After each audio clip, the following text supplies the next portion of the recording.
Hey, good morning and welcome to Morning Coffee with Sandy on this dark Monday morning. You see out the window there? Yeah, it's 6 o'clock, and 6 o'clock is not sun time, but daylight savings time happens pretty soon. We'll see. I know that at least here in California, we voted on daylight savings time and whether we should abolish it. I voted yes. What is the point of confusing people by changing the clocks? But I also live in an area where there's sunshine most of the time, almost all the time. So maybe I'm being selfish. You see my monkey this morning?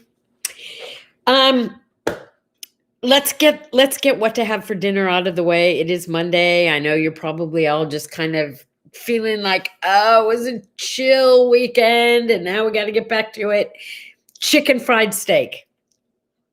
I don't know if you like it or not, but that's what the day is today. It's National Chicken Fried Steak Day. I don't remember my mother ever making chicken fried steak. I remember having it at the school cafeteria, but it was more like mystery meat. Oh well, Chicken Fried Steak Day. It's also National Day of the Deployed. So if you're deployed, if you've been deployed, if you have someone who's deployed, or if you know what deployed means, happy Day of the Deployed. It's National Pit Bull Awareness Day. Like, seriously, if there was a pit bull near you, you wouldn't be aware of it? I know there are those of you who say, oh, but my pit bull is the sweetest thing, the nicest, kindest thing. Your pit bull may be sweet and kind to you. They may not be sweet and kind to me. And they may be sweet and kind generally, but they're built like bricks, for crying out loud. They can just come over and say hello to you and knock you down. Well, knock me down. You get the idea. I like smaller animals that are, know that we're the big dogs and they have to do what we need.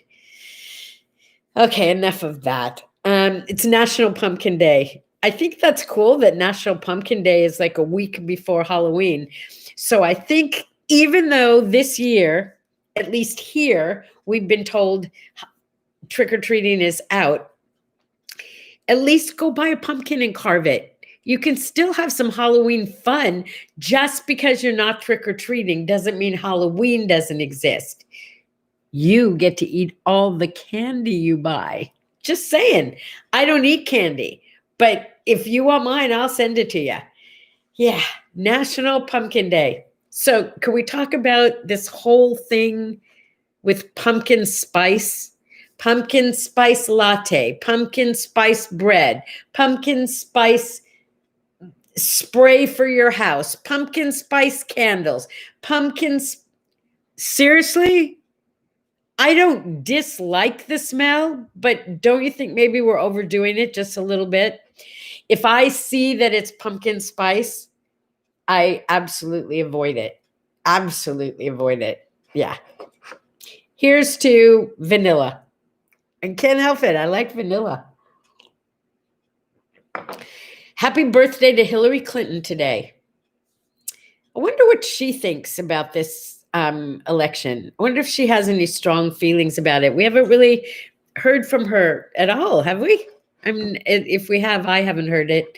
But happy birthday, Hillary. Regardless of whether or not everyone loves you, you are a very accomplished woman. So congratulations on all you've done. And a happy birthday. And also happy birthday today to Seth MacFarlane. Seth MacFarlane cracks me up. He's a comedian, an actor. And I have another movie choice for you. If you haven't already seen it, 1,000,001 Ways to Die in the West. I don't normally like slapstick, but I got to tell you, this movie cracked me up. I literally laughed through the entire movie. Seth MacFarlane, 1,000,001 Ways to Die in the West. I'm not going to tell you it isn't a little slapstick. Oh, and it may not be suitable for all ages, which may make it even more fun for the adults in the audience to watch it. Just give it a shot. Also, today I was very interested in this. I think I've mentioned to you before, maybe when we talked about Debbie Reynolds, we talked about The Unsinkable Molly Brown, one of my favorite musicals of all time. I think because on some level, I identified with the lead character. Debbie Reynolds played this woman who was like so full of energy and positivity, but not like a Pollyanna, like, don't mess with me. This is what I want. And this is what's going to happen because I said so. And I'm going to do whatever it takes to make it happen. She was definitely a woman of action. The Unsinkable Molly Brown. So today is the anniversary of the death of Margaret blah, blah, blah, blah Brown, who, interestingly enough, was the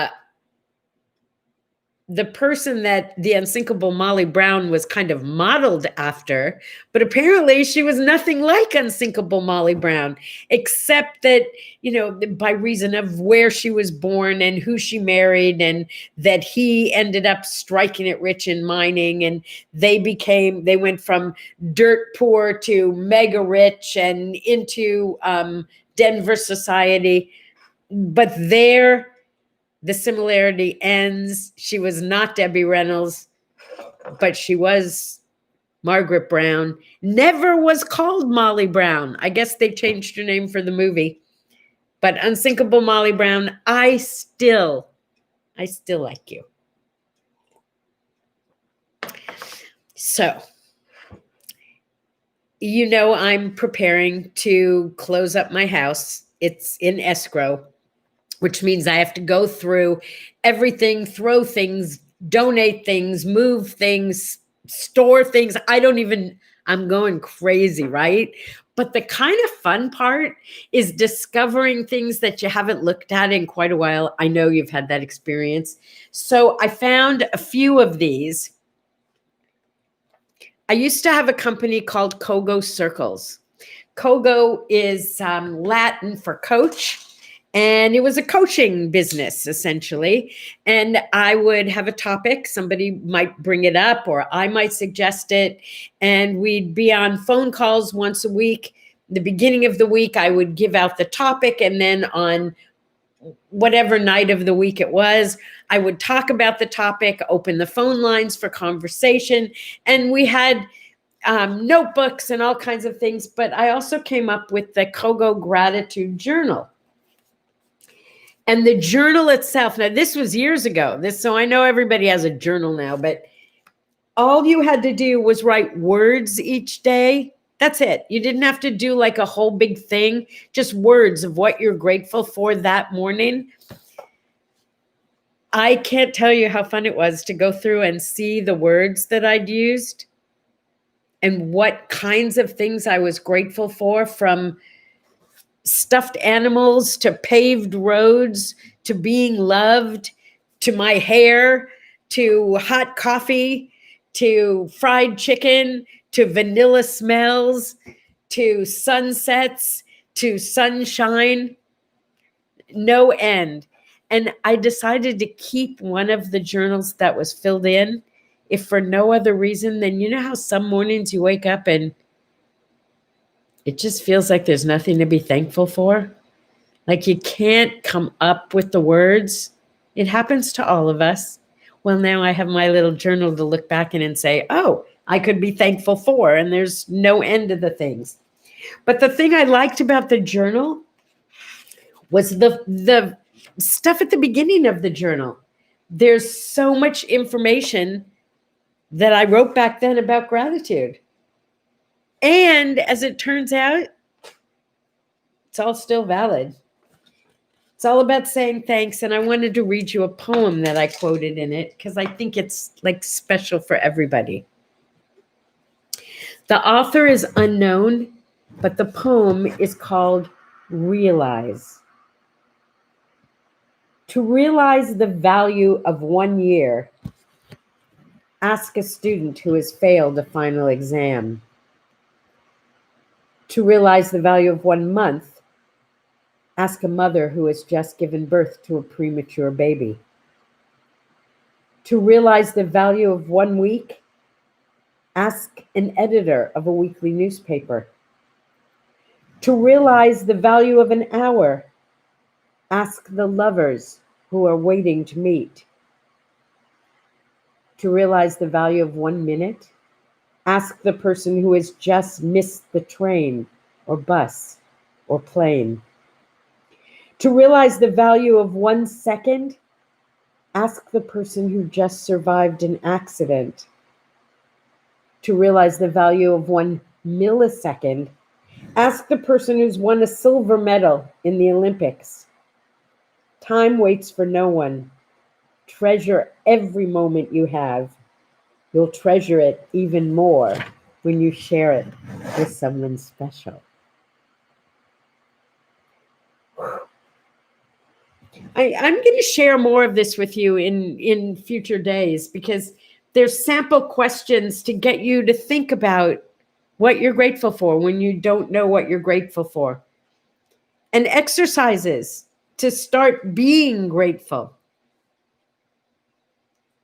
I love this one. This one's worked for me over and over. Think of 2 sad times or experiences in the past, but way past, not like yesterday or last week. Write them down, and under each one, find 5 good things that came out of it, either for you or for someone else. And then keep repeating that until you feel real gratitude for your entire past. Reframe, rethink. So some mornings I wake up and I have heavy thoughts. And this morning I woke up thinking about understanding. I was around people this weekend who are different than I am. And I was trying to figure out how to just be and not judge based on that we had very different values. And I remember when I did the S training, that'd be Werner Erhard, back in the 70s, he said, understanding is the booby prize. And at the time, I sort of understood it. And I have these glimpses of it now and then. Sometimes it's really clear. Sometimes I don't get it. Understanding is the booby prize. But this morning I got it again. Understanding is lovely, but it means nothing if there's no action to go along with it. If you know what to do and you understand how to create change, but you don't do it and create the change, then understanding was the booby prize. And perhaps it's your turn to turn that booby prize into the real prize. And then comes the question, why is it so important, or is it so important to understand why other people do what they do? I mean, people do stuff that you would never do. They say things that you would never say. Why is it important to understand why they do that? Or is it important at all? As I started thinking about these things, I realized, I think I have my next topic for what do I say, what do I do? Yeah, understanding. Why do we do it? Why do we need to do it? Why is it the booby prize? So for this morning, whatever it is you understand, if you've got the understanding, create the plan and get into action, because it's action that makes the difference. And speaking of action, there isn't a lot of time left. Vote. Get out there and vote. Understanding what's going on in politics right now is not going to make any changes. Get out there and be heard. Get out there and make a difference. You know what to say. You know what to do. Do it. And I will see you tomorrow. Ciao, ciao, my friends.